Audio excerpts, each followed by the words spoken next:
Halo semuanya, kembali lagi dengan saya Angel. Gimana nih dengan video-video pembelajaran sebelumnya? Nah, di video kali ini aku mau menjelaskan ke kalian mengenai tips menjadi seorang resepsionis untuk pemula. Nah, mungkin dari kalian ada yang belum pernah nih bekerja dalam menghadapi tamu secara langsung. Video ini sangat penting dan membantu kalian dan akan memberikan kalian banyak informasi yang perlu kalian ketahui. Nah, mari kita bahas ya. Tips menjadi resepsionis untuk pemula. Yang pertama, tanggap menangani pelanggan atau tamu.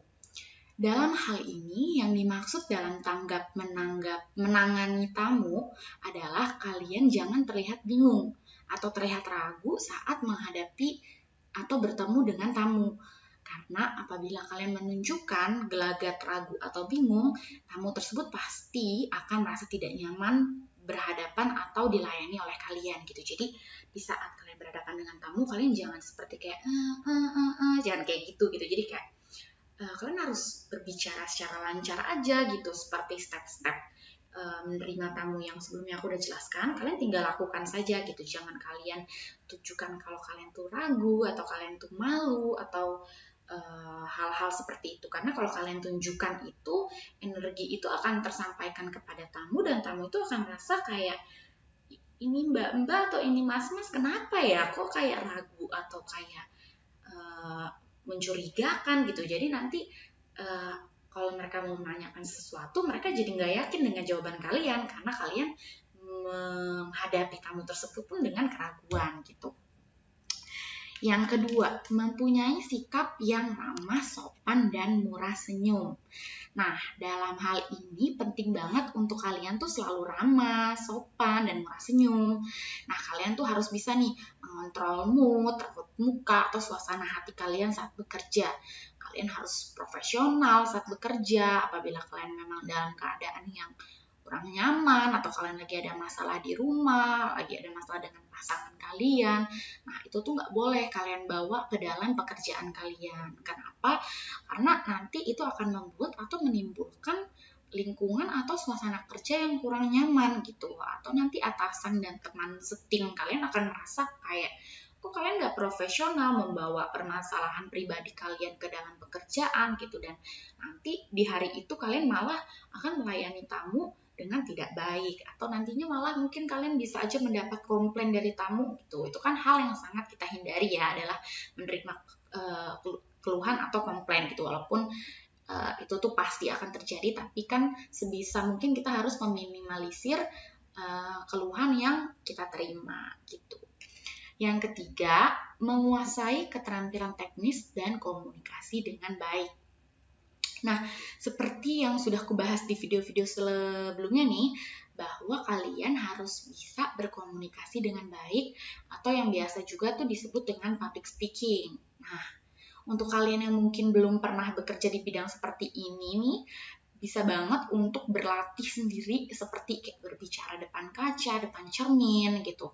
Atau mungkin bisa juga kalian rekam suara kalian saat kalian mencoba untuk menerima tamu dan kalian dengarkan kembali, enak nggak ya suaranya nih untuk didengar oleh tamu via telepon maupun via langsung. Nah, itu tuh banyak banget cara yang bisa kalian lakuin untuk kalian yang memang belum pernah bekerja di bidang seperti ini gitu. Jadi kalian tuh jangan minder kalau misalnya kalian tuh memang belum punya atau belum pernah ada pengalaman di bagian front atau bagian yang menghadapi tamu secara langsung gitu. Karena banyak kok kantor-kantor atau perusahaan yang emang mau menerima orang-orang yang belum ada pengalaman di bidang itu selama orang tersebut mau belajar dan memang dia ada keinginan gitu untuk belajar dan memahami step-step yang harus mereka lakukan gitu. Nah, udah gitu. Selanjutnya yang keempat adalah berpenampilan rapi, sopan, dan menarik. Nah, setiap perusahaan pasti mempunyai standar grooming atau penampilan masing-masing. Jadi, nggak bisa disamaratakan semuanya ya. Ada perusahaan yang mungkin memperbolehkan staf resepsionis perempuan mewarnai rambut mereka selama warnanya masih dapat dimaklumi. Atau ada juga yang nggak boleh sama sekali berwarna, jadi harus berwarna hitam atau berwarna gelap.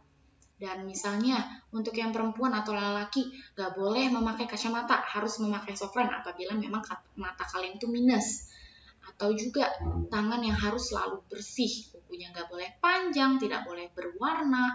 Dan biasanya banyak juga kantor-kantor yang memang selalu mengecek penampilan kalian setiap harinya sebelum kalian mulai bekerja gitu. Jadi biasanya kalian akan dicek dari tangannya, dari penampilan wajah kalian, dan biasanya untuk perempuan jangan lupa untuk harus memakai make up ya. Jadi untuk teman-teman yang misalnya, aduh Kak, tapi aku nggak suka make up, aku anaknya natural banget, misalnya seperti itu. Nah, tapi untuk bekerja sebagai orang yang berhadapan dengan tamu, kita tuh harus berpenampilan menarik gitu. Jadi tetap harus memakai make up walaupun mungkin hanya sekedar alis dan lipstick dan blush on gitu. Jadi setidaknya terlihat bahwa wajah kalian tuh cerah gitu, nggak kusem, nggak segala macam gitu. Jadi untuk perempuan make up itu tuh sangat diperlukan ya. Nggak perlu kok kalian make up yang terlalu berlebihan, yang sampai tebel kayak gimana itu tuh nggak perlu gitu. Jadi yang penting kalian tuh terlihat fresh dan tidak terlihat kusam gitu. Dan lipstick biasanya sangat diutamakan lipstick yang cerah seperti warna merah gitu kan. Banyak ya sekarang yang maunya modelannya ombre gitu-gitu segala macam, tapi itu membuat kita jadi terlihatnya pucat. Nah, itu biasanya dari perusahaannya mempunyai standar tersendiri sih, mereka memperbolehkannya lipstiknya berwarna apa gitu. Lalu juga untuk laki-laki biasanya disuruh setiap bekerja rambutnya harus memakai pomade ya, supaya terlihat rapi dan rambutnya tidak berantakan. Terus juga tidak boleh berjenggot dan tidak boleh berkumis. Nah, jadi setiap kantor atau perusahaan itu pasti mempunyai standar penampilan masing-masing. Nah, apa sih yang nggak boleh dilakukan oleh seorang resepsionis? Nah, yang pertama adalah bersenda gurau saat bekerja. Gitu kan, nggak mungkin ya saat kita bekerja kita bercanda-canda. Ntar tiba-tiba ada tamu datang, mereka akan melihat bahwa kok lagi di jam kerja tapi malah bercanda-canda ya, dan akan jadi penilaian yang buruk dari tamu kalian yang datang gitu. Yang kedua, tertawa lepas tanpa kontrol. Nah, ini perlu kalian perhatikan juga. Gak salah untuk kalian mau bercanda, mungkin kalian bosan atau segala macam, tapi tetap semua itu harus dalam batas kontrol gitu. Jadi pastikan kalau kalian ingin tertawa itu tuh jangan sampai tanpa kontrol gitu ya, nanti akan menimbulkan ketidaknyamanan di tempat kalian bekerja gitu.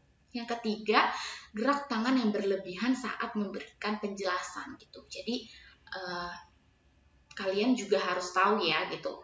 Boleh kok kita berinteraksi seperti ini tangannya gitu, tapi nggak boleh berlebihan dengan gerakan-gerakan yang nanti akan membuat tamu merasa kayak kok berlebihan banget sih gerakan tangannya gitu. Jadi cukup dengan pergerakan yang lambat gitu. Jadi jangan terlalu cepat segala macam, karena nanti tamu yang datang pun akan melihat bahwa kok kamu seperti kayak sok tahu atau nggak sopan segala macam, dan nantinya itu akan menimbulkan keluhan lagi terhadap perusahaan kalian gitu.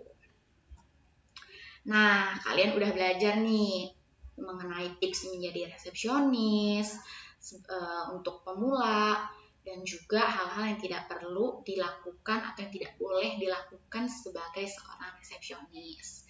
Nah, di video kali ini semoga bermanfaat untuk kalian yang mau melamar atau bekerja sebagai seorang resepsionis. Semoga informasi-informasi yang aku sampaikan bisa membuka wawasan kalian dan bisa memberikan pembelajaran bagi kalian sebelum kalian melamar menjadi seorang resepsionis. Terima kasih atas waktu dan kesempatannya ya.